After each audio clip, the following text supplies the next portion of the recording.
Hey interlopers, welcome back to my channel. As always, your host DestroyYesterday here again with an upcoming new video today. This is a subscriber requested video and it's going to be on what star system works best for you when it comes to finding a base and living there and prospering there with making units and not having to move frequently. So there's a couple things first that you'll need to know before you make that decision on where you want to live. They're relatively simple, or they could take long depending on how you like to play. The first one is what you plan on farming for yourself in order to make money. And now I have a video that talks about what farming method is best for you, but I recommend you watch that video if you haven't already, to figure out what you want to farm and make money with, as that will take an impact on where you want to live and what type of biome you are looking for, because not everyone likes to live on lush planets, so that can take into effect. The second, once you figure that out on what you want to make money with, what plants, is whether or not you want to farm that plant indoors or outdoors. Because depending on what you farm, it is easier to farm it outdoors than it is indoors, or vice versa. For instance, if you want to make circuit boards, you are going to need a lot of selenium. Now, selenium takes 2 hours to grow, as I mentioned before in my other video. But it helps most when you can plant it outside. Simply because you're already on a planet that has it, so you'll come across it quicker and easier. So if that's the case, you're going to want to find a planet that's boiling or has heat exposure, extreme heat exposure, in order to plant outside. Now, or the other option is you want to farm everything indoors. Now you can use any type of planet for that, or you can find a lush planet like this. This is my home planet right here.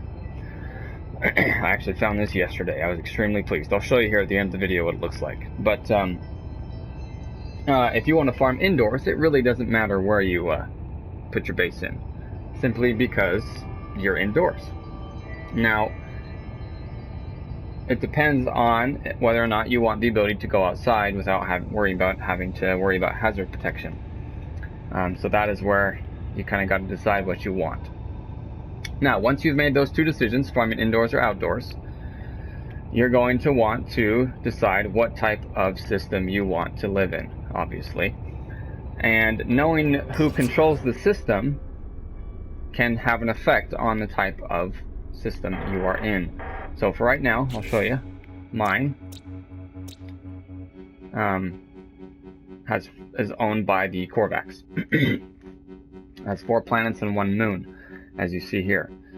Now, the dominant life form that is in the system is what helps you decide what blueprints you get at the space station. So if you're like me, I prefer to be able to go to the space station frequently to see what blueprints are available.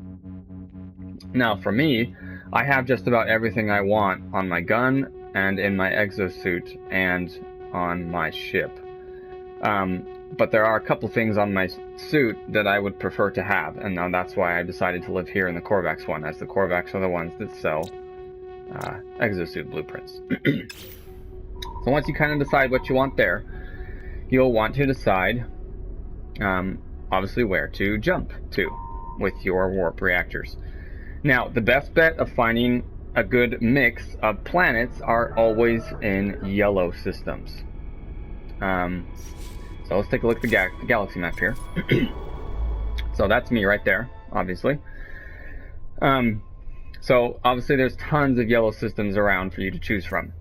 Now, first, you're going to want a system, once you decide what type of yellow system you want to live in. The rate of which you find what you want will be higher if you warp to places with more planets in the system. I rarely warp to systems with less than 3 planets. in them, simply because the chances of me finding what I want are extremely lower than, for instance, warping to a system that has 6 to 8 planets, including moons. Now, you'll see that sometimes you may get lucky, and you'll warp to a system that has 3 or 2, and you'll find a planet that you really like. And that's okay. It depends on what you're looking for there. You gotta weigh the pros and cons of the planet that you want based upon its surroundings and whether or not it will be worth it to you. Not to mention the economy that it's in. So, one I'm in right now isn't bad, but the economy type can greatly impact how much money you're gonna make.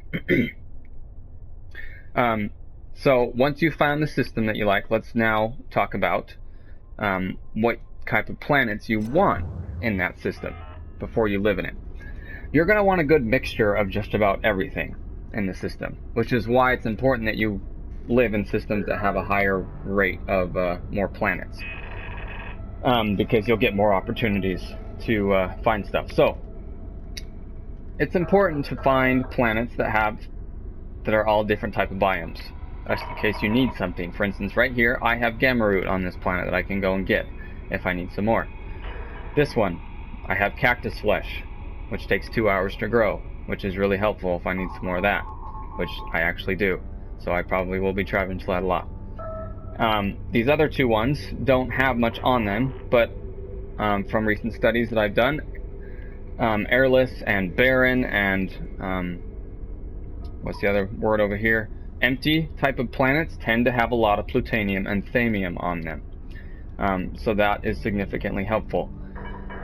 So what you're looking for, I guess, to be short and simple here in a system, is something that has a good variety of everything.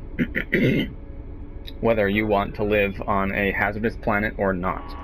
You want the ability to go and get something without having to warp somewhere. Now, this is my planet here. Bountiful planet. I got extremely lucky. This is what I like. This is what I want, and I like to look for. So we're gonna fly to my base here. I haven't actually built it yet because I just moved, but I'll show you kind of what I mean when you find a planet that you like and what you should be looking for once you find that planet that you kind of want based upon the scanner. So first, you're gonna want a planet obviously that has life on it. You don't want a dead planet, simply because you're going to need resources continually more and more. So what I mean by that is you're going to want a planet that has lots of flora and fauna, regardless of it being hazardous or not. Simply because when you kill an animal, you can get mordite. So if you're at the beginning of your missions, you're going to need that, and that you can actually feed them, and they will give you copyright, which is something else you will also need in missions, as well as to plant other things, specifically the circuit boards and the explosive will need mordite and copyright. So this is my planet. Honestly, this is the most beautiful planet I've ever seen in the whole game, from my experience.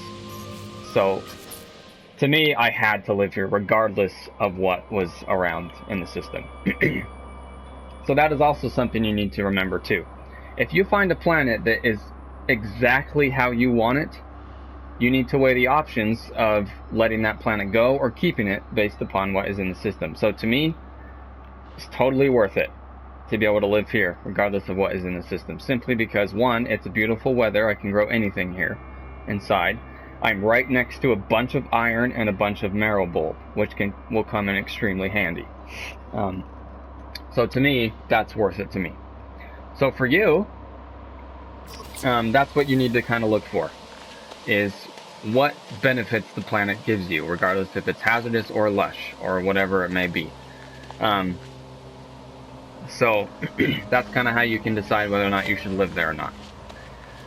All in all, just to review, it all depends on what you're looking for. I hope this helps you out to figure out what you might be looking for, whether it's farming outside or inside, farming stuff that takes longer or shorter, finding the system types that you like, make sure it has a good variety in there, so you don't have to warp a bunch to go places. But other than that, I think that's just about it. I hope that helped you out. Feel free to give comment with questions if you feel like I didn't necessarily answer your question. And comment for anything else, guys. Really appreciate you guys watching.